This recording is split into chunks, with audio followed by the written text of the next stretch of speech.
Man, this Houston Rockets draft is like, let me tell you something. I am so proud of the Houston Rockets with the talent that they drafted. All right.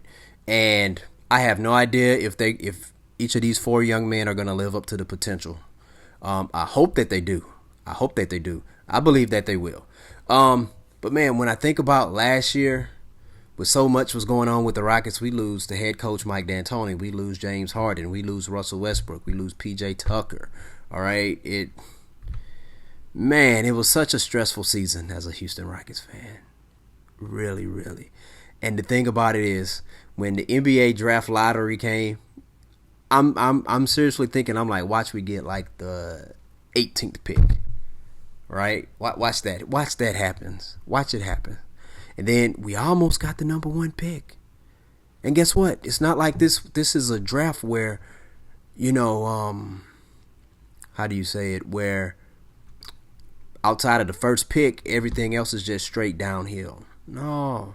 I think in this draft, you got about 5 to 7 All-Stars within the next 4 or 5 years. I really do. I believe that. And thank God that the Rockets got the number 2 pick, and thank God that the Rockets drafted Jalen Green.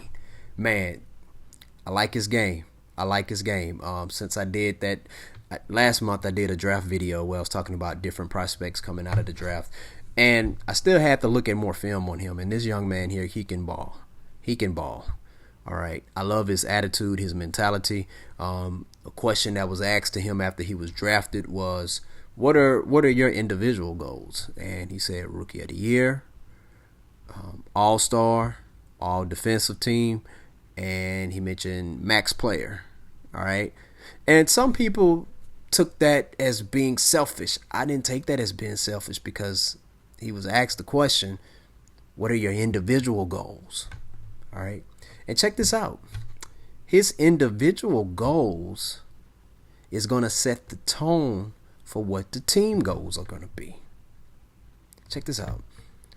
When you're an NBA franchise, or when you're any kind of sports franchise, and you get the person who is the Rookie of the Year, who's not thinking about a championship someday? That doesn't guarantee one that's going to happen, but who doesn't think about that? All right? Like when Michael Jordan won Rookie of the Year, you mean to tell me the Bulls organization did not think about a championship? When Shaquille O'Neal won Rookie of the Year, you mean to tell me the Orlando Magic did not think about championships? When when LeBron James won Rookie of the Year, you mean to tell me the Cleveland Cavaliers were not thinking about a championship? Now, if your top player, your rookie, does not win Rookie of the Year, and he or she doesn't come like in the top 3 finalists of it, you're not thinking about that person leading you to a championship. You're not, because you're still thinking like, man, we picked this person so high in the draft, they couldn't even get Rookie of the Year consideration. All right. Now add something else to it. All-Star. All right. When you have an all-star caliber player on your team, a player who actually makes the all-star team, you're thinking, okay, well, this person here can be a key piece to us winning a championship. Then all-star, all-defensive team. Hey, man, defense wins championships, right? And, max contract. Well, guess what? Even though there are plenty teams within the sports world who have no problem handing out max contracts to players who are not, who is not really going to get them headed to the championship direction. All right. Ideally, the max contract is meant for a player that's going to contribute heavily to that organization winning the championship. All right. So that's how I see his individual goals tying to the Rockets team goals. All right. And I'm looking forward to seeing this young man play. I'm looking forward to seeing him, Kevin Porter Jr., Christian Wood, Jayshawn Tate. I'm looking forward to seeing all them ball. Speaking of balling, I'm not sure what they're going to do with John Wall. Hopefully he stays. Hopefully Eric Gordon stays. That can add some good veteran leadership, and that's just more depth to this squad, man. So we'll see what's going to happen. But I'm very impressed with the Jalen Green pick. I am really digging that. One of my picks where a lot of people were telling me that, man, bro, you reaching and stuff like that, was the Alperen Sengun. Man, that dude can ball. I love his game. He reminds me of a young version of Luis Scola. Luis Scola! Check this out. This dude here, his footwork is phenomenal. And listen, young folks, listen, you got to pay attention to footwork. Okay, that is a must. And this man here, he has no problem going to the post. This young man here has no problem. He looks comfortable doing it. Okay, I mean, you know, you're 6'10", why not use your size advantage on a smaller opponent or even on a bigger opponent, you know? And he has a real good feel for the game, all right? So I think this guy here one day is going to be an all-star. And hopefully when he gets to all-star level, he'll be a Houston Rocket, all right? So that's what I'm looking forward to, man. I mean, that dude there, I mean, he can ball. He can ball. Who else did they get? Josh Christopher. All right, I had to go look at some highlights of Josh Christopher, and this dude here.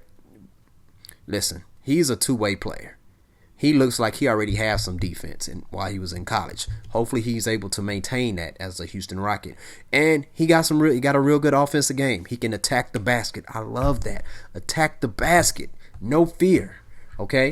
They say his 3-point percentage was like 30%. Hey, he could work on that. He's 19, 20 years old. So I mean, man, this Rockets team it's exciting.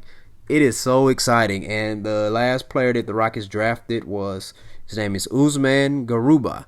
Okay, this guy here, I saw a few highlights of him. Let me tell you, this guy here, real good defender. Real good defender. I'm not sure how much is going to translate to the professionals, to the NBA, but check this out. The dude, man, he can block some shots, he can snag some rebounds, and most importantly, I love how he sets screens. He sets some real good screens. So you know what that means? When he's setting those screens, that's going to free up Kevin Porter Jr. and Jalen Green. All right? Because to me, a good power forward or a center that can set real good screens, to me, that's equivalent to having an awesome left tackle. If you football reference, okay? Protect the blind side and give you more room to operate. So it's going to be on, people. It's going to be on. And I tell you what, Houston Rockets, 2023 NBA champions. I said it. And I mean it because I said it. All right? I could be right. I could be wrong. But what if I'm right? All right? But whether if I'm right or wrong, most people, you're going to come back and look at this video and be like, okay, that dude was so right. But there's going to be more people coming back saying, if I'm wrong, that dude was so wrong. Watch it. All right. But anyways, tell you what do you think about the Houston Rockets draft? What grade would you give them? I give them an A+++. All right. And hey, if you're not a Rockets fan, tell me are you happy about the picks that your team are you happy with the rookies that your team drafted? All right. Share your thoughts down below and hit that like and subscribe button. Student of the game. Peace out.